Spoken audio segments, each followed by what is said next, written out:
শেখ হাসিনার বাংলাদেশ ত্যাগে যেন খুশিই হল আমেরিকা। গতকাল বাংলাদেশের পরিস্থিতি নিয়ে বিবৃতি দিতে গিয়ে সেনার অন্তর্বর্তী সরকার গঠনের ঘোষণাকে স্বাগত জানান মার্কিন বিদেশ মন্ত্রকের মুখপাত্র। এদিকে শোনা যাচ্ছিল ব্রিটেনের রাজনৈতিক আশ্রয়ের দাবি জানাতে পারেন শেখ হাসিনা। তবে সেই ব্রিটেনের বিদেশ সচিব ডেভিড ল্যামি দাবি জানান, গত কয়েক সপ্তাহ ধরে ঘটে যাওয়া বাংলাদেশের হিংসার ঘটনার তদন্ত হওয়া উচিত রাষ্ট্রসংঘের তত্ত্বাবধানে। এদিকে ব্রিটিশ সরকার বাংলাদেশে শান্তি বজায় রাখার আহ্বান জানান। মার্কিন স্টেট ডিপার্টমেন্টের মুখপাত্র ম্যাথিউ মিলার বাংলাদেশ প্রসঙ্গে বলেন, প্রধানমন্ত্রী শেখ হাসিনা তার পদ থেকে পদত্যাগ করে বাংলাদেশ ত্যাগ করার ঘোষণা করেছেন। আমরা সেই রিপোর্ট দেখেছি। আমরা সতর্কতার সাথে পরিস্থিতি পর্যবেক্ষণ করছি। যুক্তরাষ্ট্র বাংলাদেশের জনগণের পাশে দাঁড়িয়ে আছে।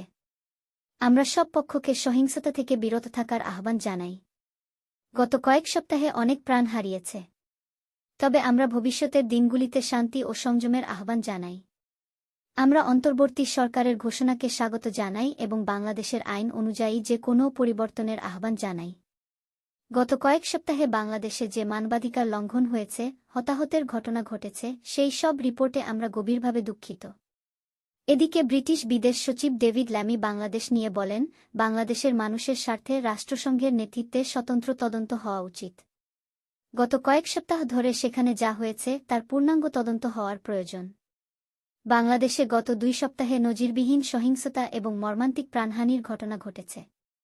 সেনাবাহিনী প্রধানের তরফ থেকে এই সময়কে ক্রান্তিকাল ঘোষণা করা হয়েছে।